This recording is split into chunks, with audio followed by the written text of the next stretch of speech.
Mas então em Gênesis começa assim: no princípio Deus criou os céus e a terra. A terra era sem forma e vazia.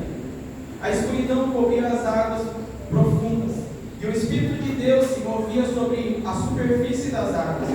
Então Deus disse: haja luz, e houve luz.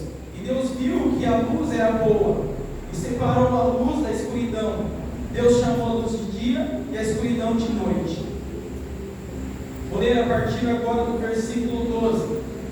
A terra produziu vegetação, toda espécie de plantas, com sementes, e árvores que dão frutos, com sementes.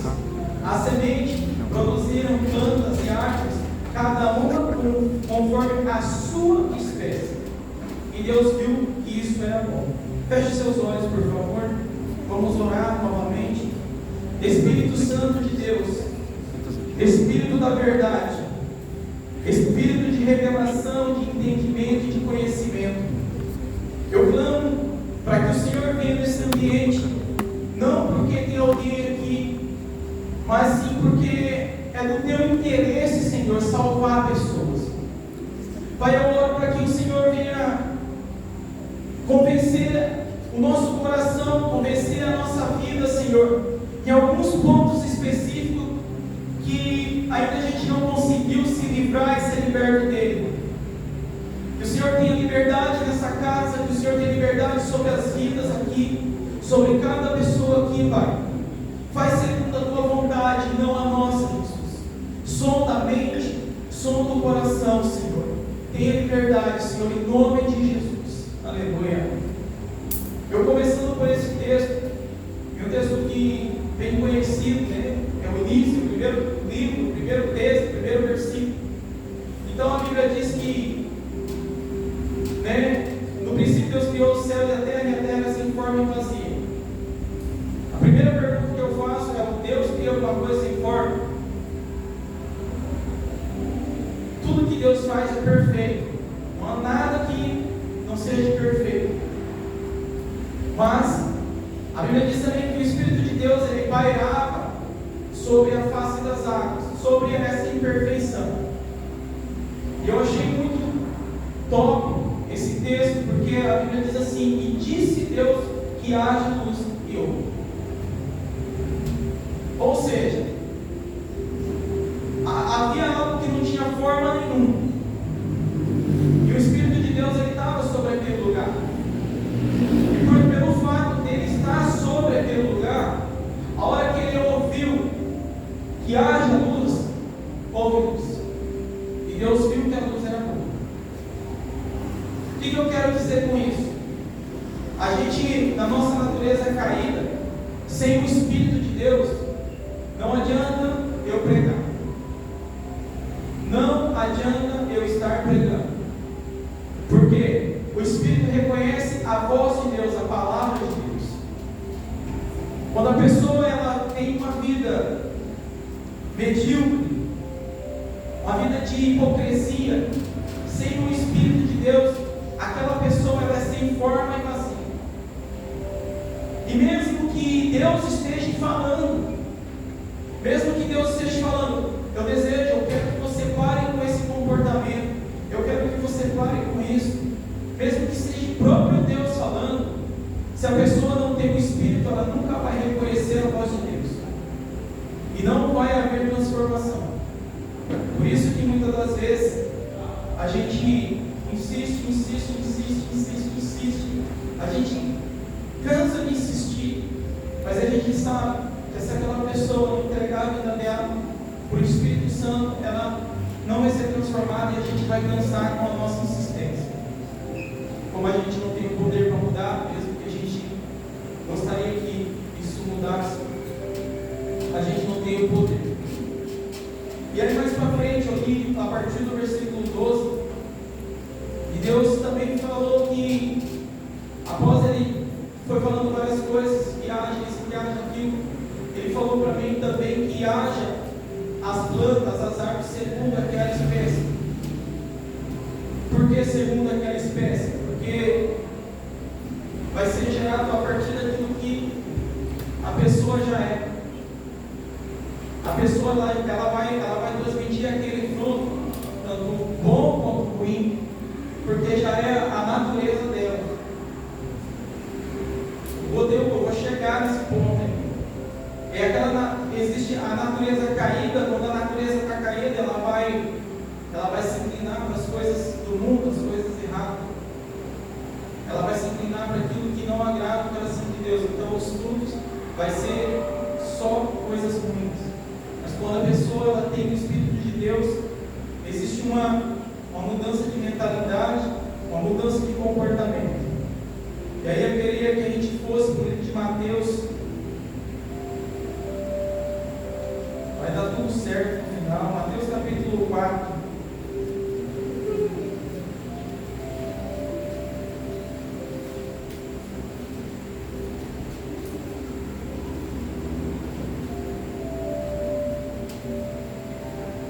Mateus capítulo 4,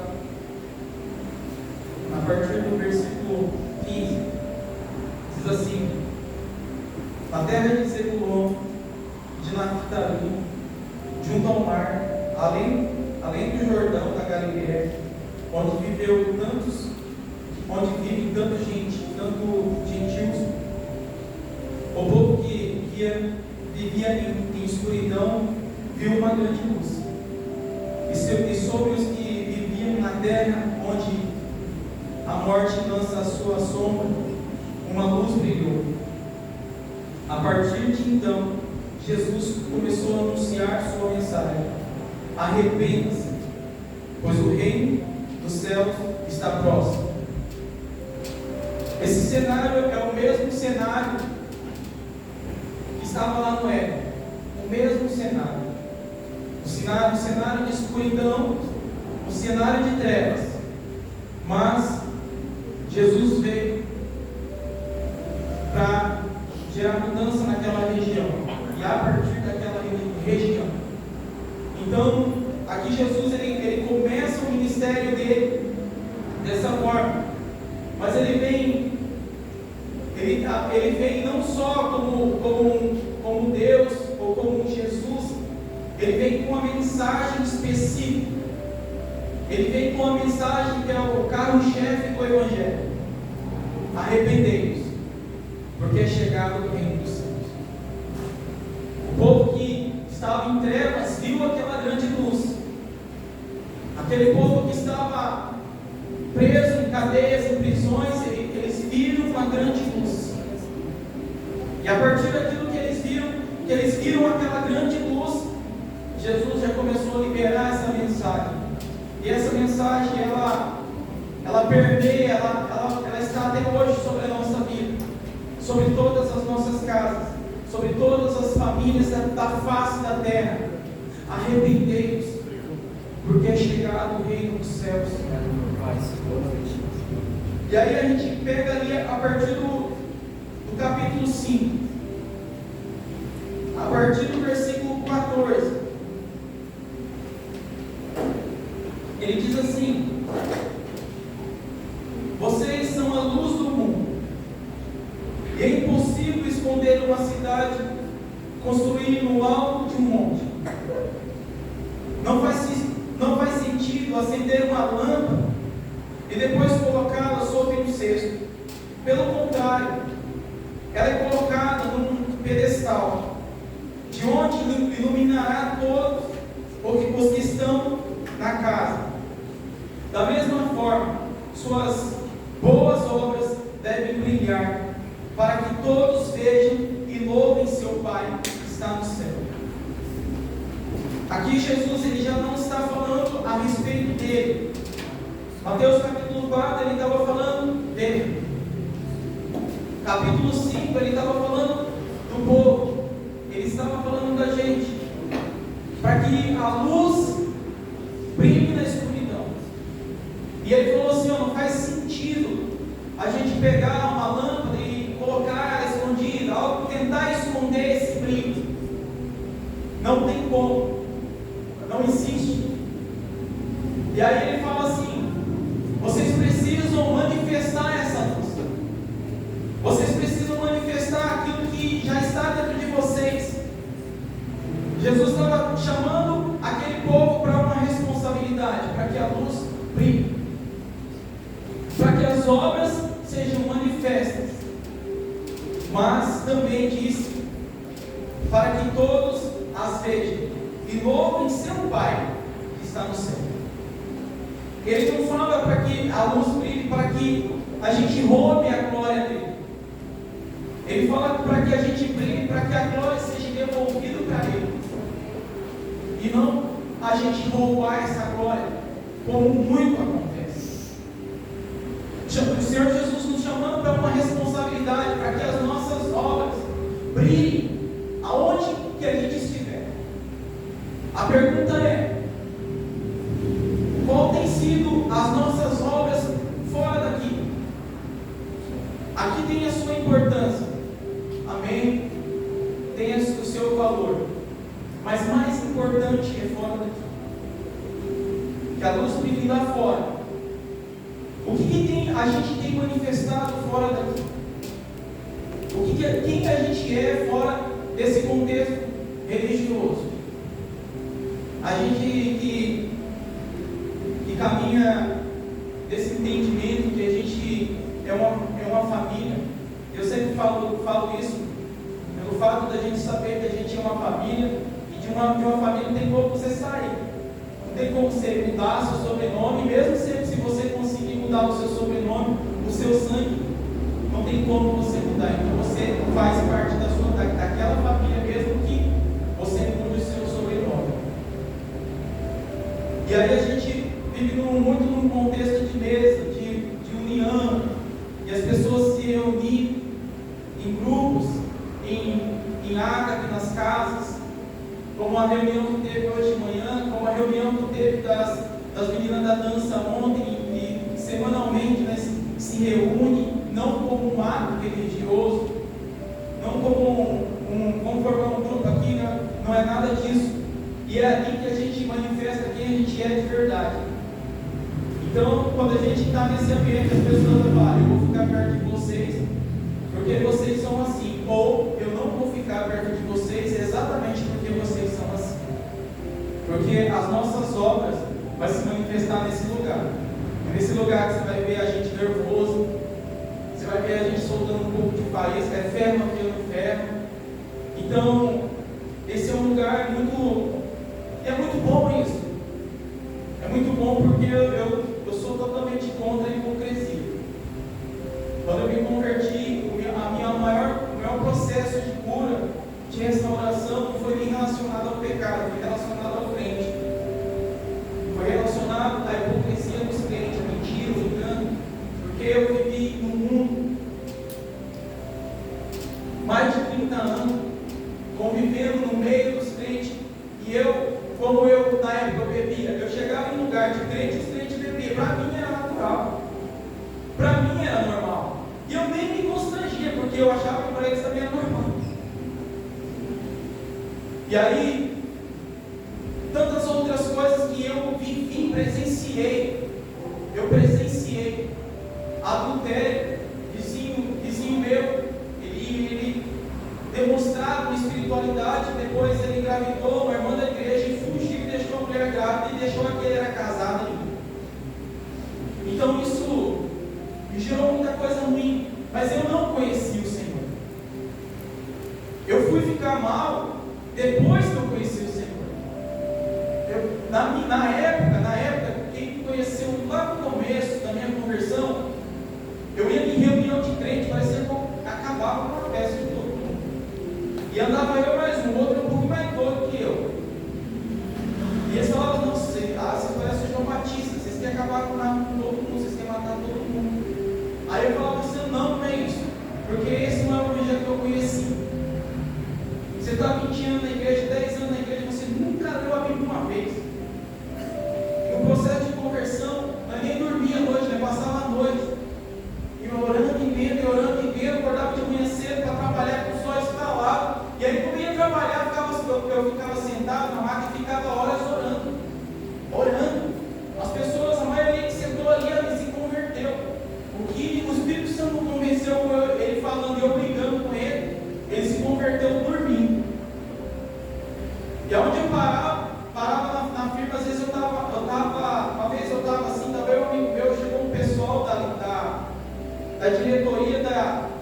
da empresa, e eu estava na frente desse amigo meu, estava eu e ele, e nós criamos uma cultura de orar 1 hora por dia, todo dia.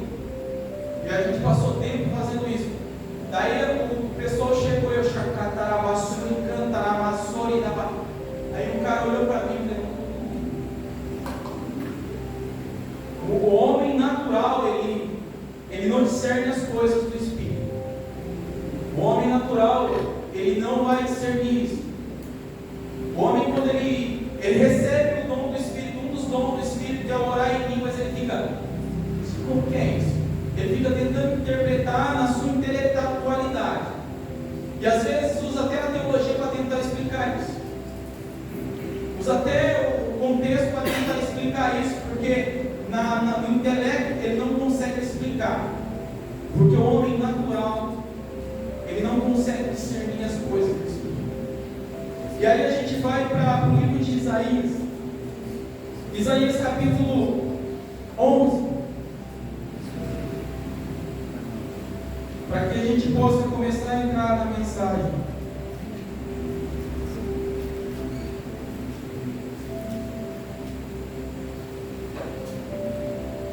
Sempre que quando a maioria dos cultos aqui, a gente fica uma imagem aqui de um candelabro. Não sei se vocês têm essa imagem aí. Diz assim o texto: Jessé.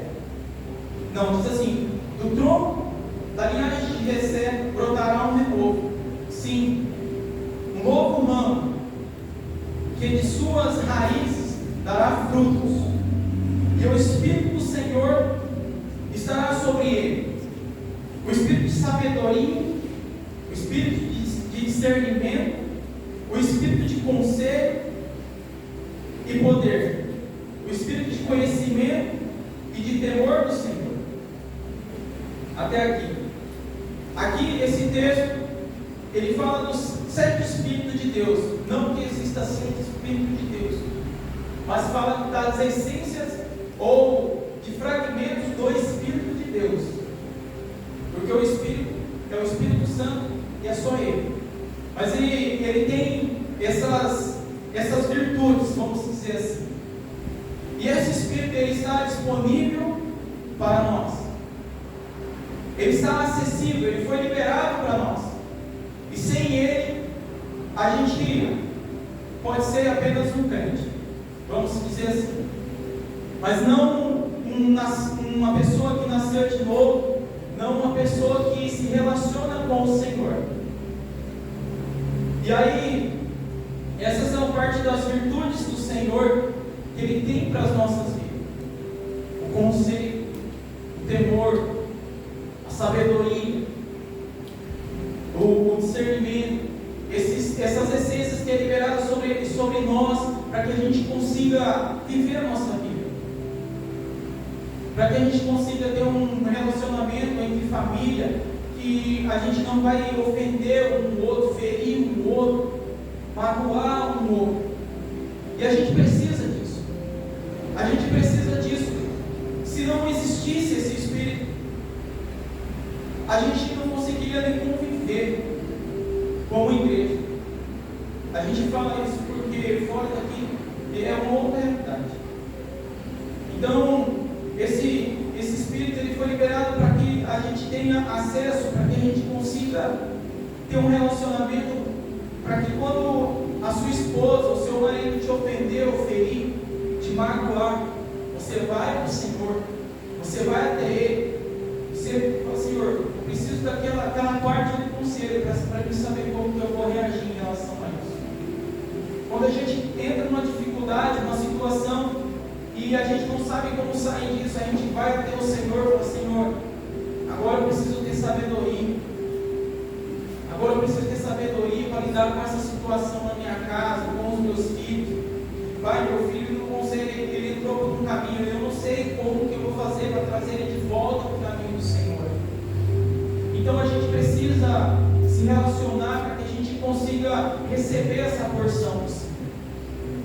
Aí a gente vai para Êxodo, capítulo 25. Êxodo capítulo 25.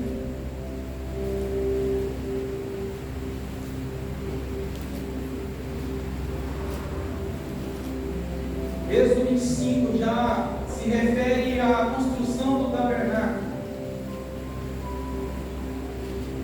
E uma das coisas que eu amo das Escrituras, eu amo da palavra, é justamente o tabernáculo. O tabernáculo é algo, para mim, assim, tem muito entendimento, muita revelação. E quando a gente olha tudo aquilo sendo descrito como ele é descrito, a gente fica maravilhado, não só pelo texto em si, mas a gente quer saber o que significa aquilo. E Êxodo 25, a partir do versículo 31, diz assim: faça um candelabro de ouro puro batido.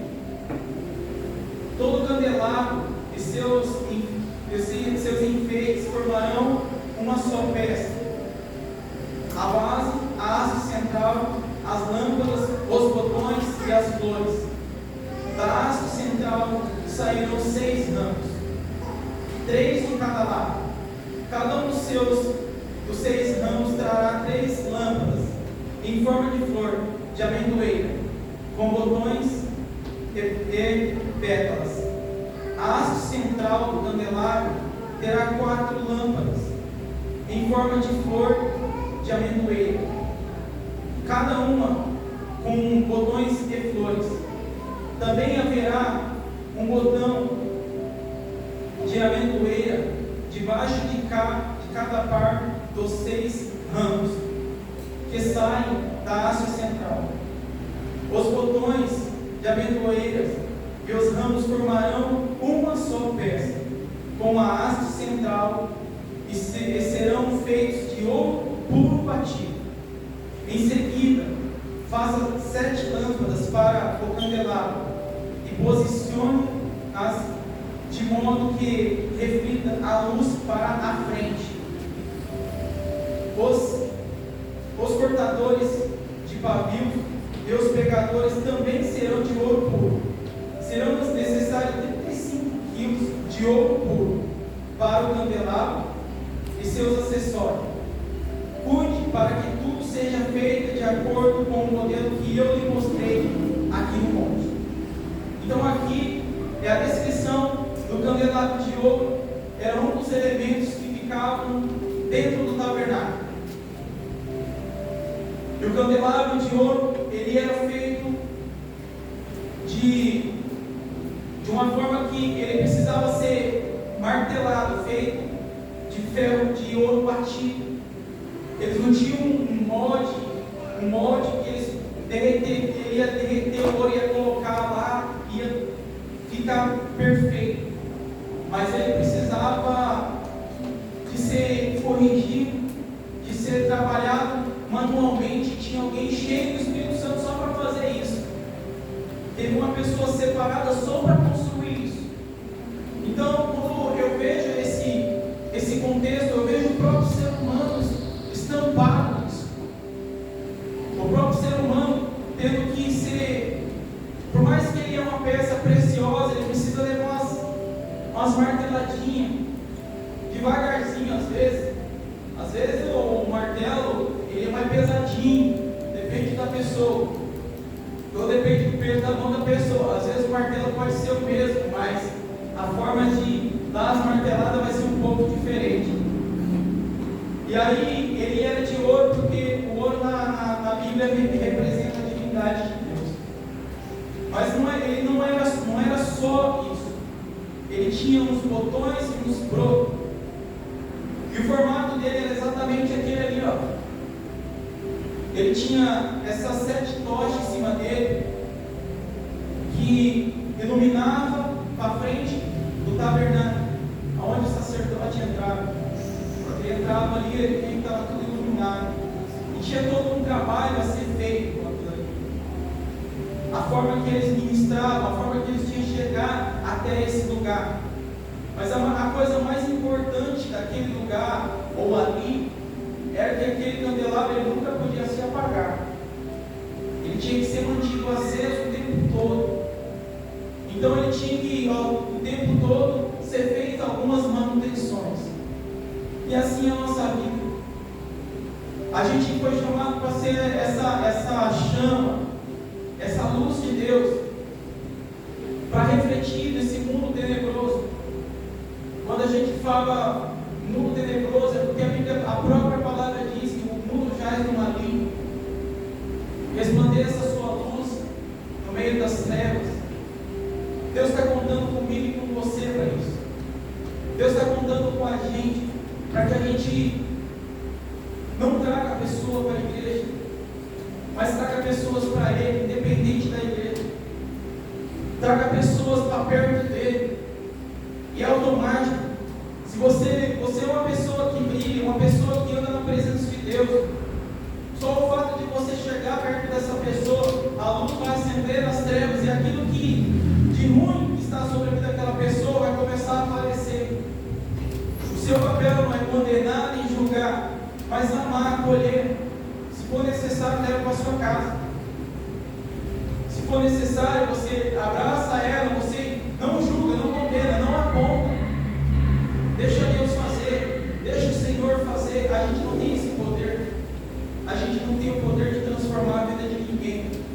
Mas se a gente for intencional naquilo que a gente faz, naquilo que a gente crê, os lugares onde a gente passa, a luz vai resplandecer, as pessoas serão transformadas. Se isso não está acontecendo, tem algo de errado. Algo de errado está em nós.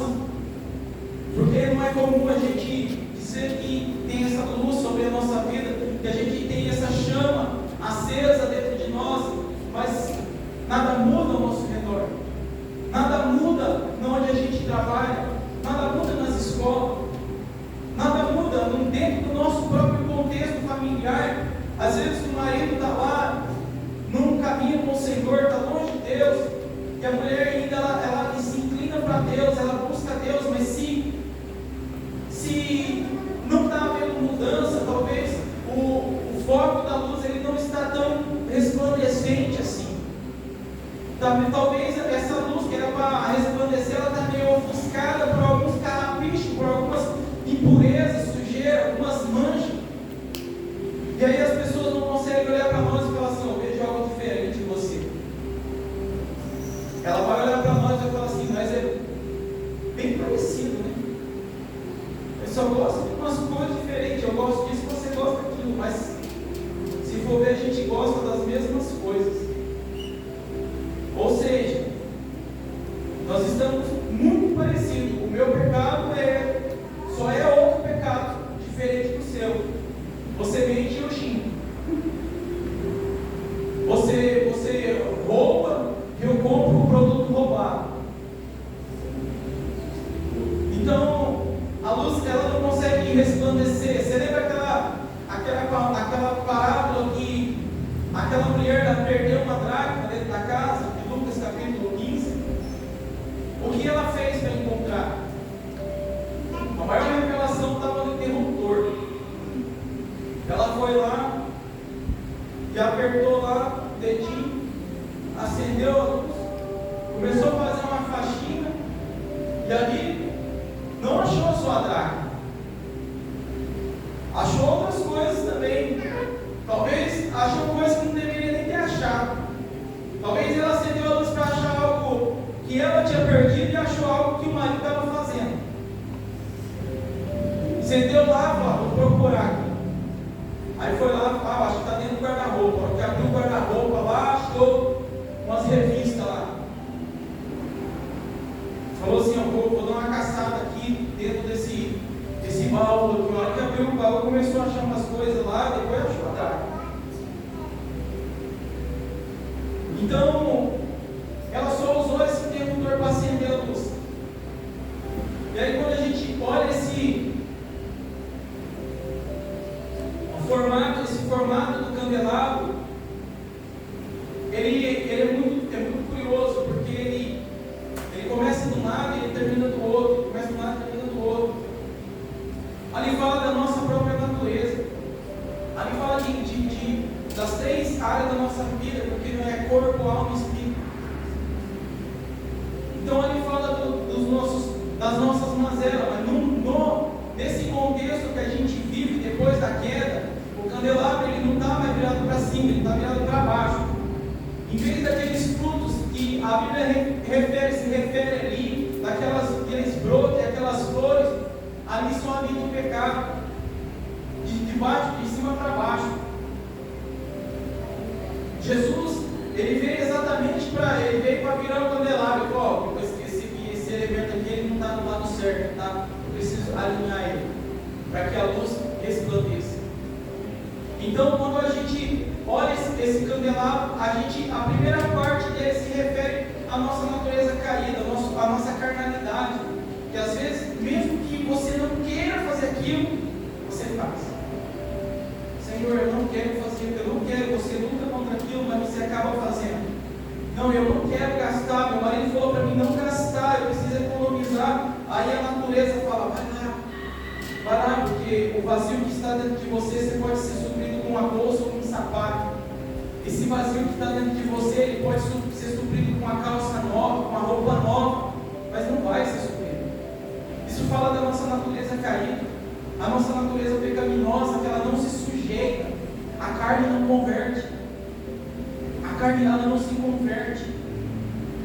E a segunda parte do candelabro, eu posso falar que ela é a parte da nossa alma, onde ficam as nossas emoções, os nossos sentimentos, aqueles traumas de infância, aqueles traumas familiar, que o filho chega em casa e pega a mãe com o outro, e aí ela fica na dúvida se ela conta para o pai ou não.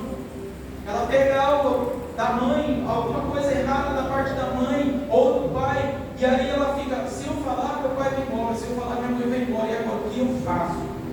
E aquilo fica remoendo, aquele sentimento, aquilo fica aqueles traumas na alma.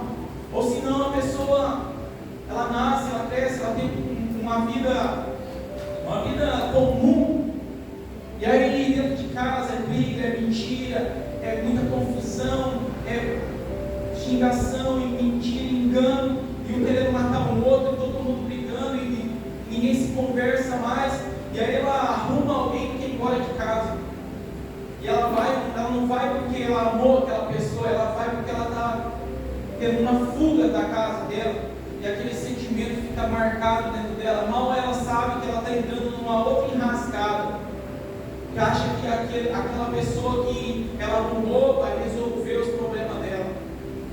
Não, esse sentimento, esses traumas, essas emoções, a falta de paternidade, a falta de um pai ali falando: ó, não faça isso, não faça isso, e se você fazer, você vai ser corrigido, você vai ser disciplinado, você vai levar umas varadas, eu vou te pôr de castigo, você vai aprender a ouvir o que é não. E essa falta de paternidade cria outros traumas, talvez maiores ainda, porque a pessoa, a criança ou o jovem, o adolescente, a mulher, ela cresce sem ouvir uma voz masculina falando assim: ó, é meu pai tem autoridade, eu preciso obedecer porque meu pai me ama, ele está me corrigindo porque ele me ama. E esses traumas eles vão ficando no sentimento, nas emoções, e a gente vai para o outro relacionamento e leva tudo aquilo para o outro relacionamento, achando que vai dar certo, vai dar tudo errado. E muitas das vezes ainda vai achar outra pessoa que também tem traumas, cheio de traumas, e as duas vai ficar no mesmo ferido até dar errado no final, até ter mais traumas de um divórcio, coisa do tipo, porque não se permite ser tratado. E a terceira parte se trata da obra do Espírito. Mas por muito curioso, que essa do meio, ela representa o Senhor, ela representa o Espírito Santo, ela representa Jesus sobre a nossa vida, fazendo toda essa ligação, para que esses traumas, essas emoções, esses sentimentos, essas faltas de paternidade, essas marcas, essas feridas, elas sejam restauradas e curadas. É preciso e necessário que haja o Senhor no meio de tudo isso. Quando a Bíblia diz assim, que um cordão não de 3 dobras, ele não se rompe facilmente, ele está querendo dizer exatamente isso: eu sou a terceira dobra. Mesmo que o seu amor pelo seu marido acabe, se você me amar, você vai conseguir tolerar e suportar e até amar ele. Se o seu amor pela sua esposa talvez se apagou e você não consegue mais ter essa paixão, aquela paixão por conhecer aquelas loucuras. Quando eu conheci a Fer em 2003, eu comecei a ir na casa dela 2 vezes por semana. Acho que era 2 vezes por semana. E eu morava lá na água da fonte, lá abaixo, no Jardim Novo Horizonte. Ela morava lá no Caviúna, descendo lá a Monteiro Lobato, lá embaixo. E eu tinha uma bicicleta nessa época. Eu ia 2 vezes por semana, porque é longe, né? Mas a paixão é tanta que daí você começa a ir todo dia. Eu ia todo dia. Acordava de manhã cedo, no outro dia de boa. Né? Depois eu comprei uma moto, melhorou um pouco. Passou os anos, né? Você vai, né? Aí continua indo todo dia. Mas ainda deve ser falar, dá para ficar um pouquinho, né? Você sai às 10 horas, vai ser 11 horas. Mas você pode, né? Ficar. Então, com o tempo, isso tem uma tendência de diminuir ou até acabar. Aí só fica 2 pessoas dentro de casa. Não tem filho. Quando tem filho, né? Eu estou aqui por causa dos meus filhos. Aí os filhos crescem, e aí? Vai ficar por qual motivo? Acorda de manhã cedo, ou às vezes um vai trabalhar de manhã, o outro está dormindo. Aí depois o outro vai trabalhar, aí chega de tarde, vai, Senhor, mano. Faz tempo que você mora aqui? Faz tempo que você mora nessa casa? Isso é comum. Hoje nós estamos falando sobre isso. Foi falado algo muito poderoso aqui. Foi a Ana que falou ainda. Ela falou assim: cultive esse sentimento de amor, relacionamento com seus filhos. Ame eles, invista neles. Se você não veio hoje, você perdeu. Quem perdeu foi você e o diabo ganhou. Porque você não investiu na vida do seu filho. Você investe tudo, você vai, gasta, compra, faz um monte de investimento, mas naquilo que é importante, não investe. E aí ela falou isso, ela falou chorando, ela falou assim, porque vai chegar uma hora que você não vai ter mais seu filho perto de você. E a hora que você não tiver mais seu filho perto de você, você acha que ele vai ter prazer de vir na sua casa? Eu sei de filhos que não vai na casa do pai, não vai na casa da mãe. Pegou birra. Só tem um relacionamento porque sabe que é pai e a mãe não tem o que fazer, porque se tivesse, fazia. Falta de relacionamento, falta de verdade. Eu tenho os meus filhos, minha filha até uma certa idade, ela não era pequena, ela ia sair para ir para a escola, ela me dava um selinho na boca. Eu ficava assim, até quando será? E hoje o Davi faz a mesma coisa comigo. O tempo todo ele vem, fica me beijando, eu beijando ele, e na brinca ele rola no chão, e ainda se diverte, porque é necessário que isso aconteça. E eu falei sobre isso. Eu falei assim, a gente precisa investir nos nossos filhos, circuncidar os nossos filhos, para que depois uma nova geração não precise fazer isso. Eu disse no contexto que quando o povo saiu do Egito, eles foram circuncidados, os pais circuncidavam os filhos ao 8º dia. No 8º dia eles iam lá e tocavam a intimidade do filho. E eles entraram ali no deserto e viveram 40 anos no deserto. E quando entraram na terra prometida, Josué teve que circuncidar uns filhos que nem era dele. A minha oração, o meu clamor é não esperar outra pessoa ser levantada por Deus para tocar na vida dos nossos filhos, para fazer aquilo que é para nós estar fazendo. Esse é meu clamor. Se você está aqui hoje, seus pais não estão na caminhada, pode ter certeza que foi seus pais que falharam nisso, de não circuncidar, e hoje está tendo que esperar outra pessoa chegar e tocar em área da sua vida de intimidade, que você esconde as 7 chaves. Então, você vê que é necessário que haja esse Jesus sobre a nossa vida.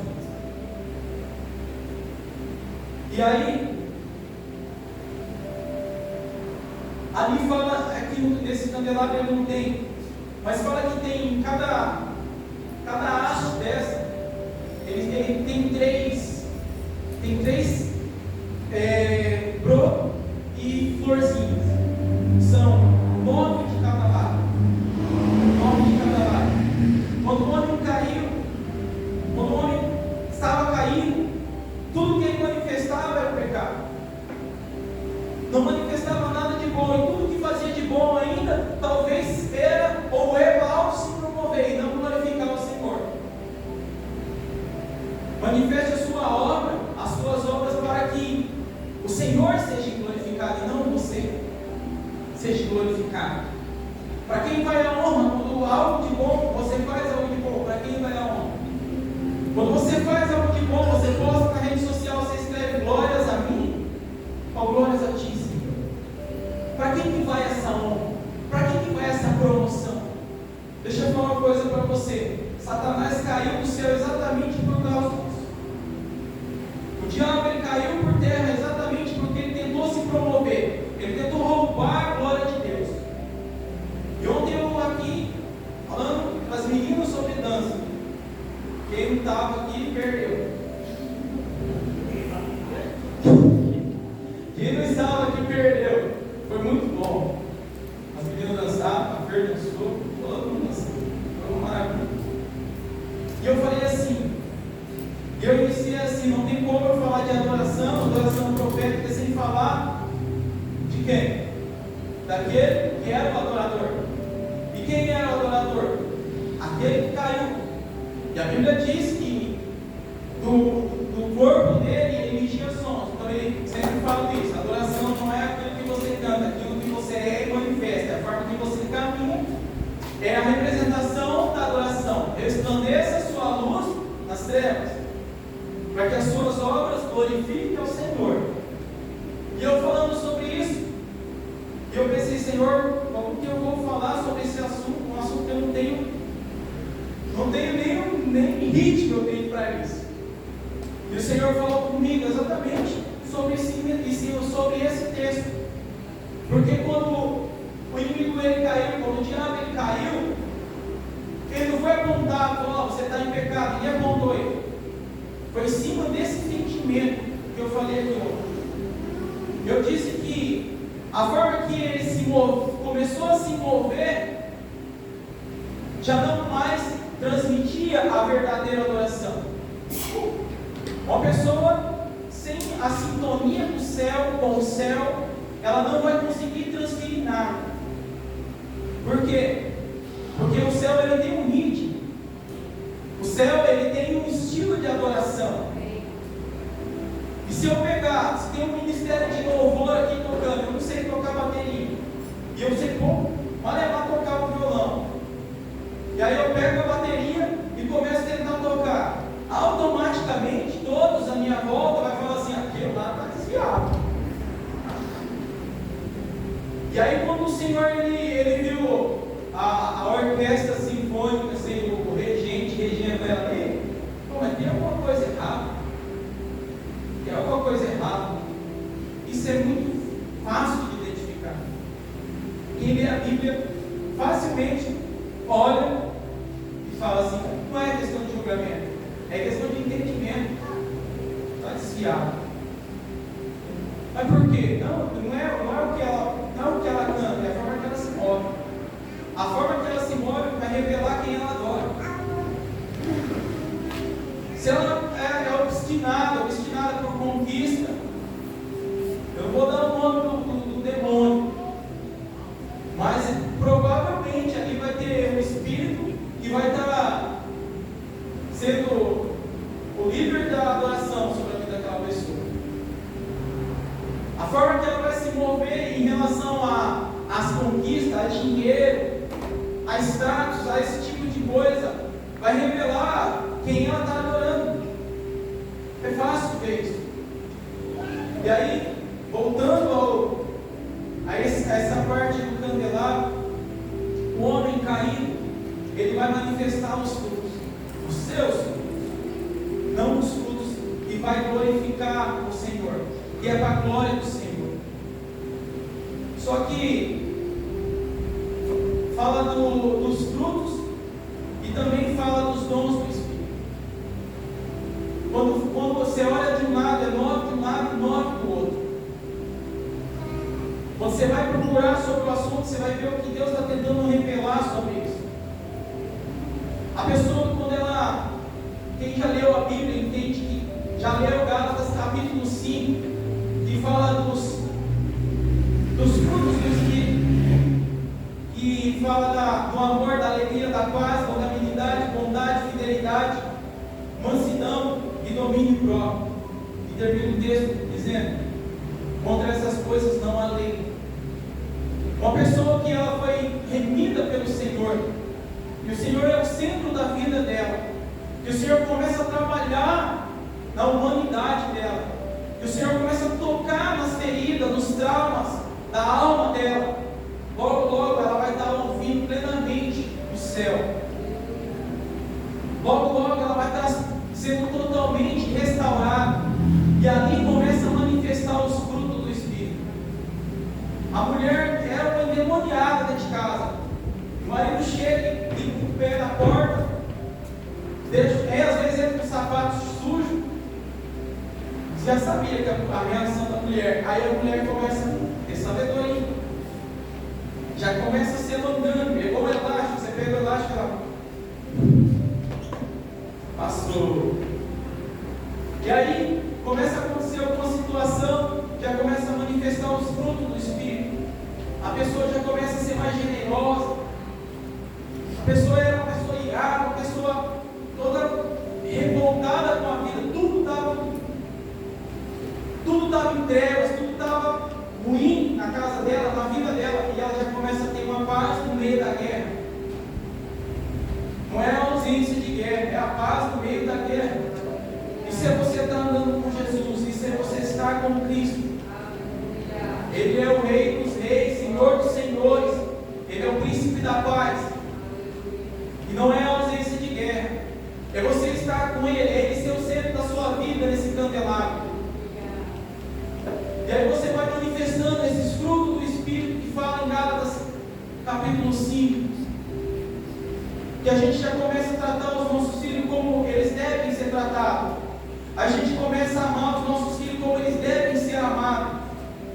E o amor ao nosso filho não quer dizer a gente fazer tudo o que eles querem, mas vai ser dizer não porque sim. Porque quando a gente fala sim, sim, sim, daqui a pouco ele não vai estar entendendo o que é não. E quando ele não entende o que é não, ele nunca vai respeitar uma autoridade depois, mesmo que ele seja corrigido. E a Bíblia diz que o pai corrige o filho porque ele ama. E quem não aceita a correção é filho bastardo. Se a gente é um filho que ama o Senhor, se a gente é um filho que caminha com o Senhor, que recebeu essa paternidade sobre a nossa vida, quando Ele fala, a gente para ou fala: Senhor, verdade, vou errar, vou pedir perdão para minha esposa, eu não devia ter mentido para ela. Senhor, o Senhor está me corrigindo porque eu não consigo sair dessa pornografia, eu não consigo parar de trair a minha esposa, eu não consigo parar de trair o meu marido. Senhor, me ajuda. E os frutos do Espírito vai manifestando na vida daquela pessoa, porque o Senhor é o centro da vida dela.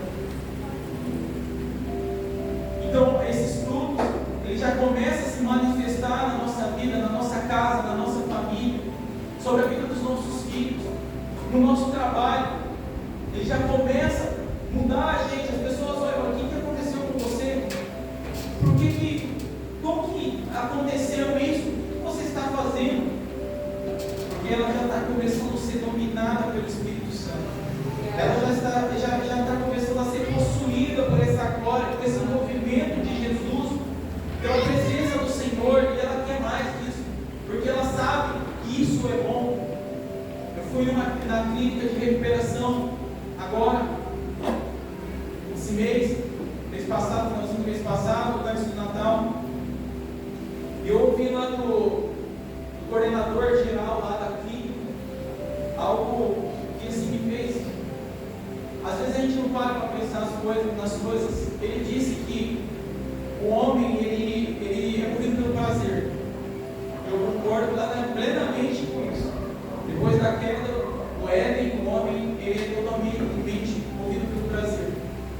Então, quando ele come, ele tem um prazer naquilo. E ele falou assim: de 0 a 4, de 0 a 10 vai dar uns 4.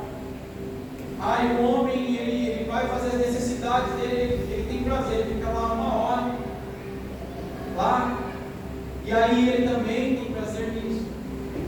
O homem, a mulher, tanto faz, eles têm a intimidade deles, e aí eles também têm esse prazer.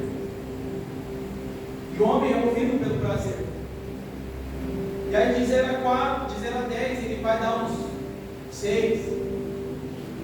Mas ele disse que o ser humano, a partir da primeira vez que ele usou a droga, de 0 a 10 é 10 de prazer.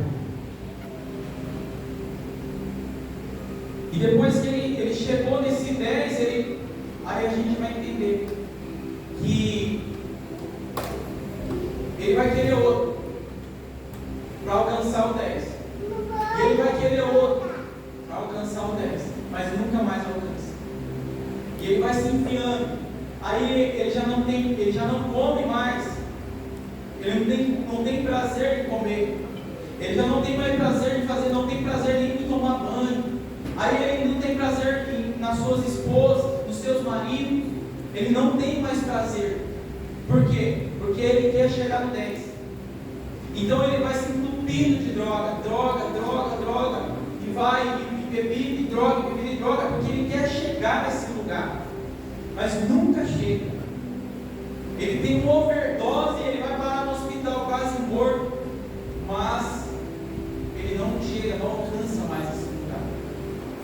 E ele falou outra coisa também, que a única forma que ele consegue sair desse lugar é ele se convertendo. Porque é aí que a gente entende que o ser humano é suprido pela presença do Senhor. Porque a Bíblia diz que o meu prazer está na lei do Senhor. Quando a pessoa ela não tem prazer na lei do Senhor, você pode ter certeza que ela vai ter prazer em outras coisas. Porque ainda ela não provou disso. Quando ela não prova da presença genuína, daquela glória, ela não consegue se manter.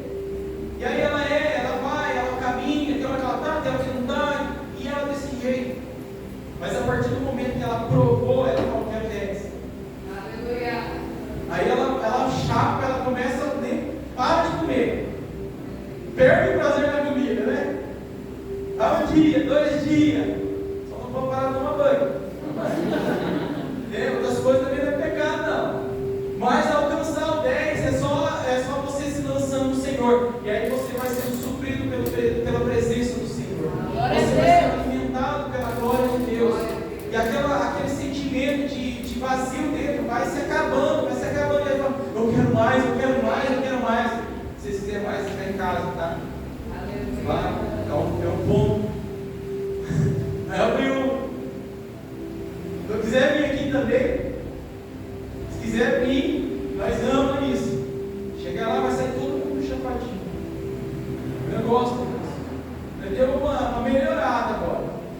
Vai ter uma melhorada. Teve um tempo, uns anos atrás, talvez umas pessoas aqui me deram pra gente. Eu fiquei com medo da polícia parar lá na porta. A varanda de casa tinha uns, eu nem sei quantas pessoas tinha caído. Não caiu 15 minutos, 10 minutos, a gente não vai de hora cair naquele chão. Eu andando dentro de casa, eu tinha que pular a gente. Porque tinha gente esparramada na cozinha de casa e na sala, no quarto. Gente caiu. Porque a gente se envolveu com isso. A gente foi preenchido com isso. E a gente não tem mais prazer. Por isso que nós resolveu sair um pouco. Vai fazer uma viagem aí, porque a gente se conhece. E a gente não para. Se for em casa e quiser passar a noite, passa a noite lá. Vocês é questão de você está chegando agora, você vai ver. Mas teve vez que era quase 3 horas da manhã, fazendo café. Fazendo café e aquele mover. Teve vez do vizinho, 3 horas da manhã, o vizinho, Deus tomou ele lá no quarto dele. E ele falou para mim, de que a vez que ele vinha atrás da parede, ficava atrás da parede,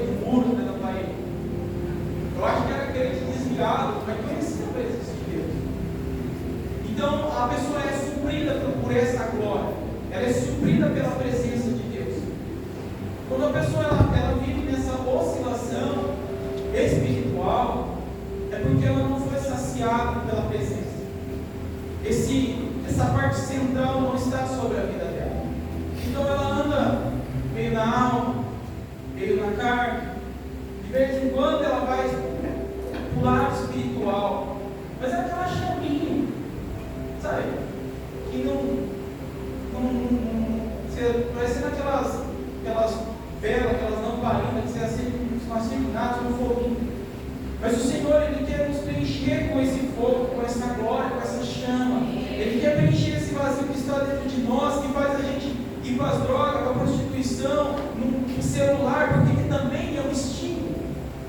Também é um estímulo. E Ele quer saciar tudo isso. Eu fui essa semana, ontem, acho que foi ontem foi sábado, sexta-feira. Eu fui cortar o cabelo e ele veio meu filho.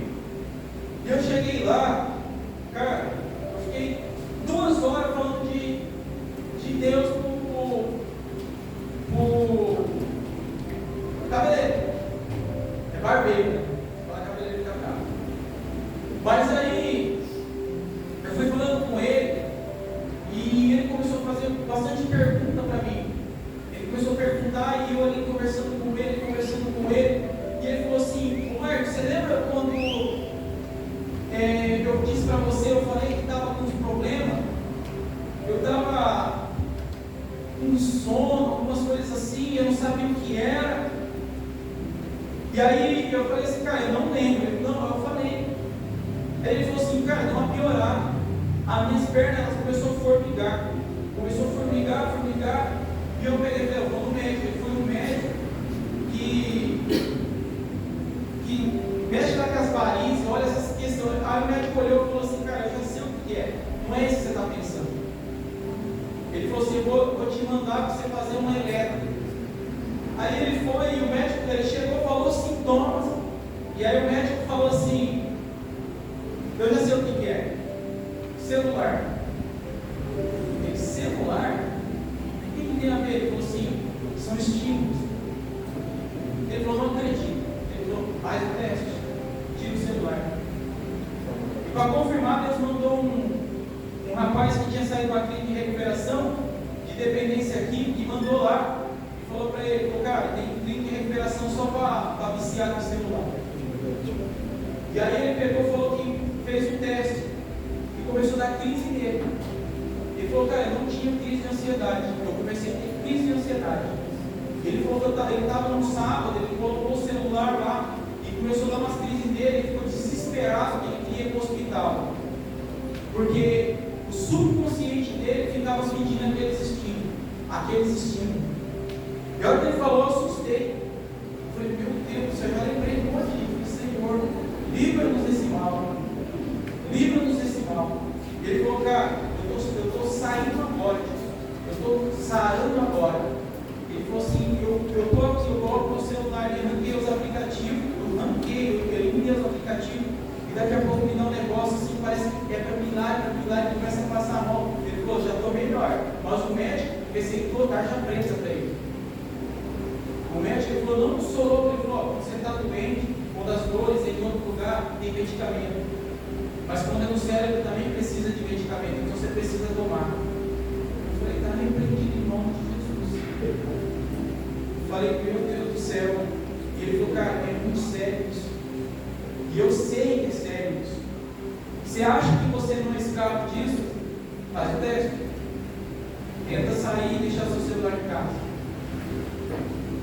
Tenta ficar sem o celular. Eu te garanto, você fica sem comer, mas não fica sem mexer. Eu garanto. E não é eu tenho que fazer isso, não é. É cadeia, escravidão, e provavelmente você vai precisar de uma clínica de recuperação. Mas por quê? São estímulos. Ele falou que é estímulos. Ele falou assim que são vídeos rápidos, de 30 segundos, 15 segundos, exatamente para alimentar esses estímulos. Mas o Senhor, Ele quer vir preencher a nossa vida. Ele não quer colocar só 10%, Ele fala assim: meu Deus do céu, que presença! Meu Deus, eu preciso mais disso, eu preciso usar isso até eu ficar estirado no chão. 2, 3 dias. Se for preciso, eu fico sem comer, eu fico nesse lugar, mas eu quero. Eu preciso disso. O Senhor, Ele quer preencher esse vazio dentro de nós. Ele quer preencher para que essa outra parte, eu falei dos frutos, mas eu quero falar também dos dons do Espírito comece a se manifestar na nossa vida. Para que a gente comece a se mover um pouco mais profeticamente, um pouco mais com mais ousadia, para que a gente comece a ver os milagres acontecer. Não apenas o arrependimento, uma confissão de pecado, mas a gente quer ver sinais acontecerem. Mas para que isso aconteça, a gente vai ter que remover os estímulos seculares da nossa vida, para que a gente comece a se alimentar da presença do Espírito Santo, para que a gente esteja totalmente preenchido pela glória de Deus, para que a nossa casa seja preenchida, para que as pessoas cheguem perto da gente e falem: eu quero isso que você está usando. Você vai falar: eu sei onde tem, é de graça. Aleluia. Você não paga nada, é só você se lançar, é só você falar assim: eu quero ser preenchido com esse Espírito, eu quero se mover dessa forma, eu quero orar por pessoas, eu quero ver as coisas acontecer. No começo da minha conversão, depois parece que a gente vai ficando um pouco mais inteligente e a gente acaba ficando na fé. A gente fica inteligente, a gente fica na fé. A gente fica mais inteligente, mas a gente perde a ousadia de chegar e orar. Eu olhava para a cadeira de roda, e disse: Senhor, vontade, eu ficava assim, querendo lá orar. E aí, quantas vezes eu orei por pessoa em casa, aconteceu muito isso. A Raquel ficava doente, o Fer ficava doente, eu ia lá, eu orava na hora, levantava, e um dia que a Fer foi levada para o hospital, passou mal, levou para o hospital, chegou em casa, deitou na cama, caiu na cama, Deus, Senhor, lá orando, eu orando sozinho, orando, chegou uma hora que eu levantei de onde eu estava, fui orar com ela, comecei a orar, pulou da cama, levantou, deixou orando sozinho, ela foi orar instantâneo. Teve uma vez que a Raquel, ela ficou ruim, e ela estava ruim, ela ficou 3 dias ruim, e não comia nada. E aí eu fui no culto, cheguei no culto, e eu já tinha orado com ela. Eu tinha orado várias vezes com ela, porque em casa é assim. Em casa, cara, diante de Deus, dificilmente vai comprar remédio. Cara, se a fé expulsa demônio, a fé também cura. Se a fé é no Espírito Santo te convence do pecado, da justiça e do juízo, ela também cura. Se a fé ela tem poder de transformação, ela também tem poder de restaurar, de curar, de transformar, de fazer tudo isso. Mas a gente vai lendo bastante, vai aprendendo e quer pegar e explicar tudo. O milagre acontece, tem que explicar como aconteceu o milagre. Deus tem que vir e falar: se eu fazer, você não vai acreditar, você vai ter um respaldo bíblico para aquilo. E aí a gente vai perdendo essa ousadia. A gente vai perdendo essa fé mesmo de posição. E aí um dia a Raquel, ela ficou ruim, e eu orei mais uma vez, orei duas e foi orando. Num domingo eu cheguei no culto, eu fiz comida, fiz suco. E eu peguei, e ela deitou no sofá. Em nenhum momento, todas as vezes, a gente falou assim: a gente não vai na igreja, a gente vai na igreja. A gente vai na igreja porque o mesmo Deus que curava, cura hoje, e pode ser, Ele é mais poderoso do que um médico, tá? Os incrédulos. Para aquele que é incrédulo, acredita só no remédio, eu vou falar uma coisa para você: o remédio vai começar a parar de fazer efeito para você começar a orar de verdade. Para que a sua fé seja elevada, seja transformada, seja um pouco mais ativa, porque a gente crê, mas na hora que acontece, eu falei: agora, o que eu faço? Já liga para a Valéria, faz prova do laço aqui, Valéria, explica um negócio aqui, já corre atrás do médico, e não confia no Senhor, e não confia. Então, aí eu cheguei, depois do culto, ela chegou e caiu no sofá, eu fiz a comida, fiz um suco, falei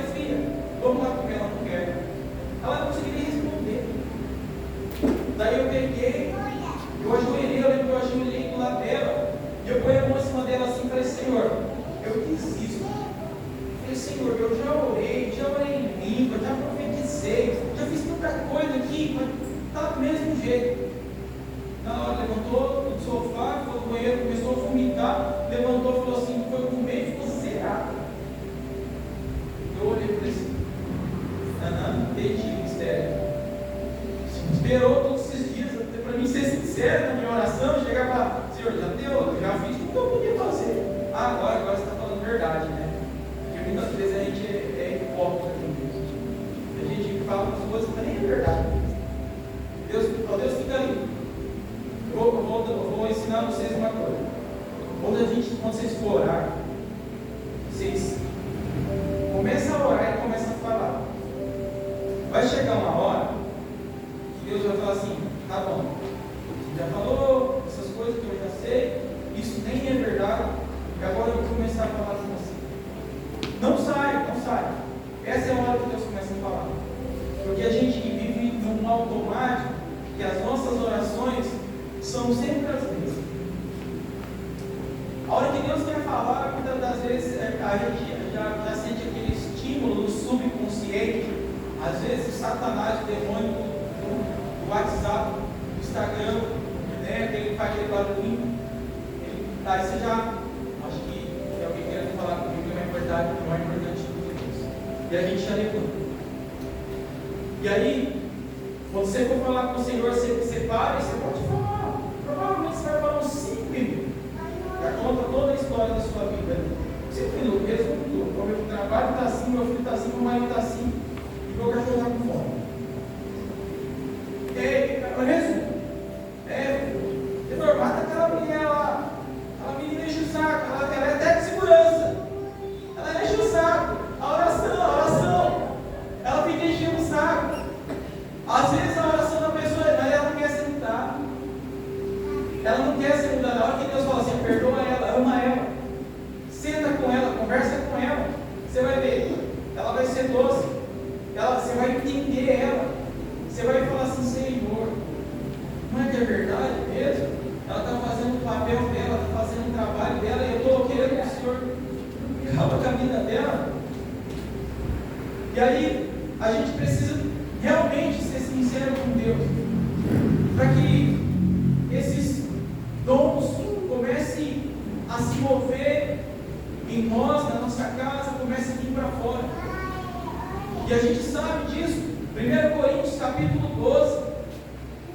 1 Coríntios capítulo 12 fala de todos esses dons, falando de fé, milagres, cura, palavra de conhecimento, palavra de sabedoria, palavra de discernimento de espírito, variedades de línguas, interpretação de línguas e profecias. Isso tudo são partes daquilo que o Senhor tem para nós.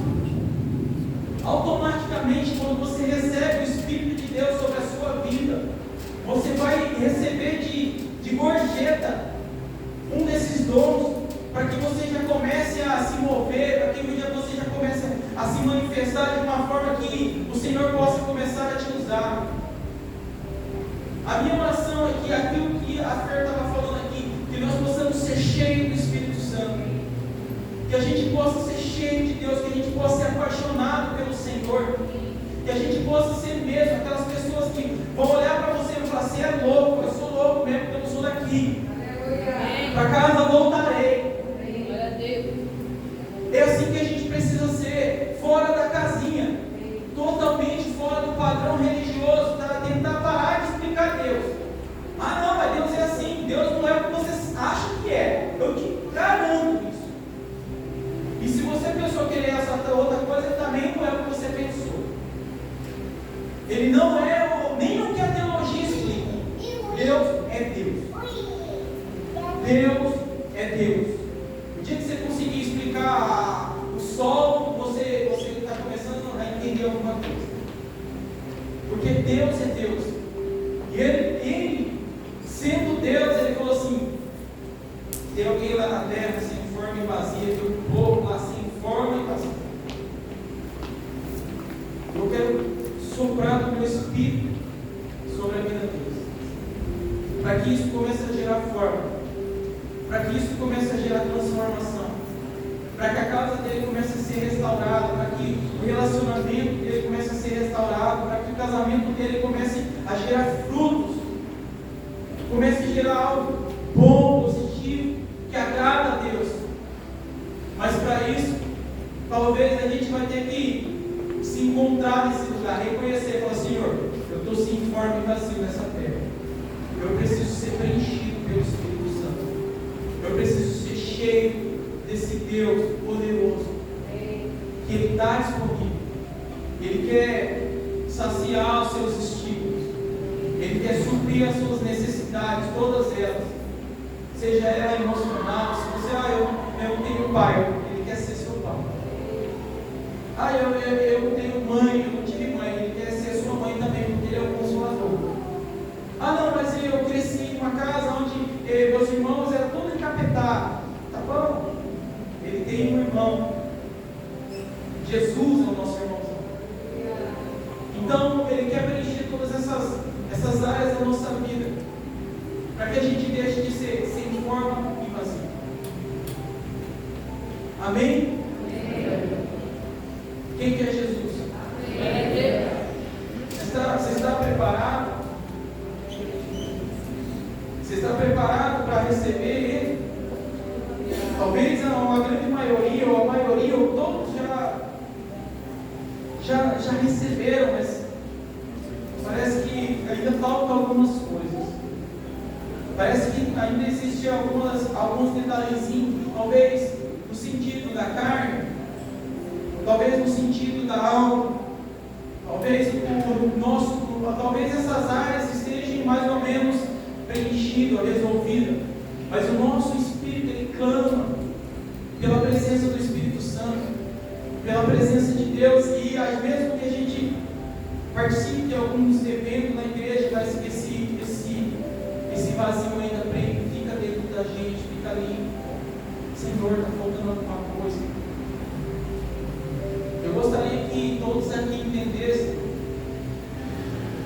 ou que esse candelabro que eu citei aqui, eu gostaria que vocês, na sua mente, no seu entendimento, no seu espírito, você fala: Senhor, eu quero ficar de pé. Eu quero ter aquilo que Isaías capítulo 11 falou: os 7 Espíritos de Deus sobre a minha vida. Eu quero ter esse entendimento, esse conhecimento, essa revelação. Senhor, eu quero ter os frutos do Espírito. Senhor, eu quero desenvolver os dons do Espírito. Eu quero ver acontecer coisas sobrenaturais. Se você quer mesmo, se você acredita nessa palavra, se você acredita no poder e na ação do Espírito Santo que está sobre essa terra, que paira sobre essa terra, mesmo que esteja sem forma e vazia, e você quer receber sobre a sua vida, fique de pé. Apague a luz, por favor. Nós vamos orar, ter um tempo de oração. Eu gostaria que vocês começassem a refletir, não fique disperso. Não fique disperso. Se possível, feche seus olhos. Feche seus olhos. Fique sensível ao que o Espírito Santo está querendo fazer. Fique sensível ao que o Senhor está querendo promover aqui hoje. Ele preparou esse dia especialmente para você. Se você está aqui pela primeira vez e você nunca ouviu isso na sua vida, ou nunca entendeu dessa forma, esse é o dia que o Senhor preparou para você. Resplandeça a luz sobre as trevas, resplandeça essa luz sobre a nossa casa, sobre a nossa família, sobre a nossa vida. O Espírito de Deus, Ele paira sobre esse lugar. O Espírito Santo, Ele está sobre nós, sobre esse lugar, e Ele está disposto a preencher todas as lacunas da sua vida.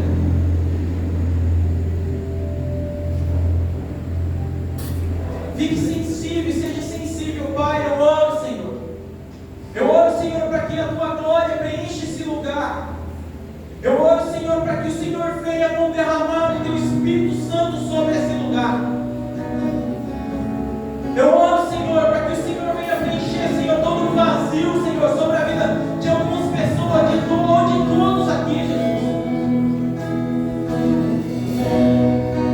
Espírito Santo, o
porta, entrarei. Se você ouvir a minha voz, abrir a porta do seu coração, eu entrarei e sentarei com você na mesa e perdoarei os seus pecados, sararei a tua ferida e te levarei a ser um filho meu, um filho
Em nome de Jesus.